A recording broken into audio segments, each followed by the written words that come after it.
तो बच्चों ये आप देख रहे हैं कि कुल वन क्षेत्र का जो है वो 43.67% 5 राज्यों में स्थित है। आइए देखें ये 5 राज्य कौन कौन से हैं और यहाँ आपका ऑब्जेक्टिव का कुछ क्वेश्चंस भी बनता है। तो पहला, क्योंकि ये प्रश्न आता है कि वन क्षेत्र की दृष्टि से भारत का सबसे बड़ा राज्य कौन सा है, तो वह है मध्य प्रदेश। यहाँ कुल वन क्षेत्र का यानी देश के कुल वन क्षेत्र का 11.22% स्थित है।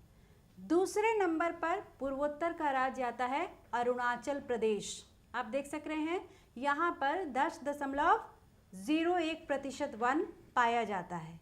तीसरे नंबर पर आता है छत्तीसगढ़। यहाँ पर वन का जो क्षेत्र है वह है 8.25%। चौथे नंबर पर आता है ओडिशा 7.18%। और पांचवा जो वन क्षेत्र के हिसाब से सबसे बड़ा राज्य है यानी वन विस्तार के हिसाब से सबसे बड़ा राज्य है वह है महाराष्ट्र। यहाँ पर 7.01% वन क्षेत्र पूरे देश का पाया जाता है। बच्चों जब हम वनों के वितरण की बात विश्व में कर रहे हैं, भारत देश में कर रहे हैं, तो अपने राज्य बिहार की भी चर्चा करते चलें। तो हमारे देश बिहार में वनों का जो क्षेत्रफल है वह कुल भूभाग के मात्र 7.1% भाग पर ही है। और आपको ये जानकर आश्चर्य होगा कि ये जो 38 ज़िले आपको यहाँ दिख रहे हैं भौतिक मानचित्र के ऊपर, इसमें मात्र 17 ऐसे ज़िले ही हैं जहाँ वन पाया जाता है। तो ये ज़िले कौन कौन से हैं, कहाँ स्थित हैं?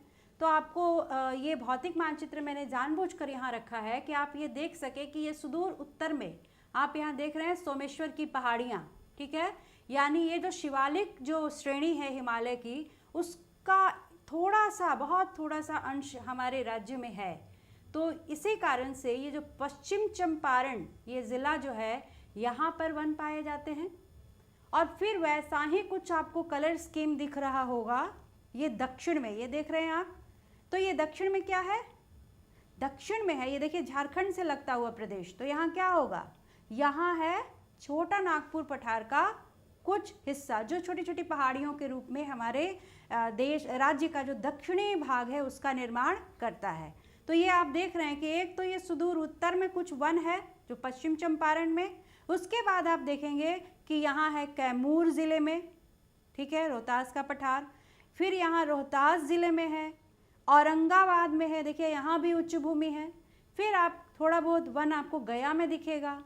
फिर बगल में नवादा, वहाँ पे भी, चूँकि यहाँ भी ये पठारी इलाका है, नालंदा ज़िला, फिर मुंगेर, जमुई और बांका।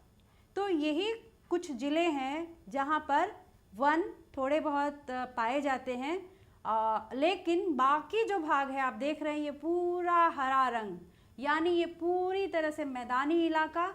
और आप जानते हैं कि बिहार में घनी आबादी पाई जाती है और इस पूरे मैदान का इस्तेमाल हम लोग किस लिए करते हैं? खेती के लिए। तो जैसे जैसे हमारे राज्य में खेती का विस्तार होता गया, कृषि भूमि का विस्तार होता गया, वन सिमटते चले गए और आज बिहार में नाम मात्र का वन बचा हुआ है।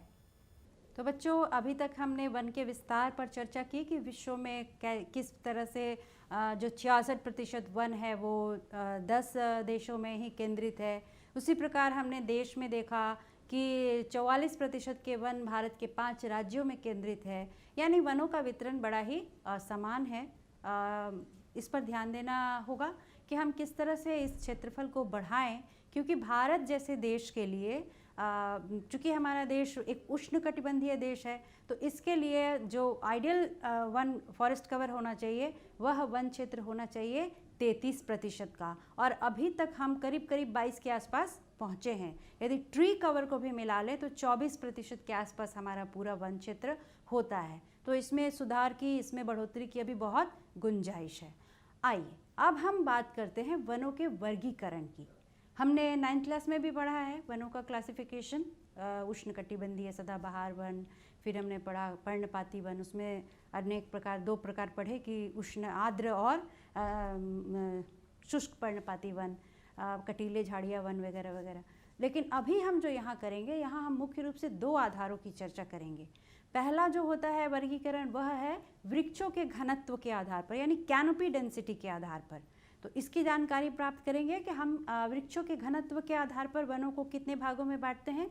और दूसरा आधार जिसका हम लोग अध्ययन करेंगे वह है प्रशासकीय दृष्टिकोण से वनों का वर्गीकरण।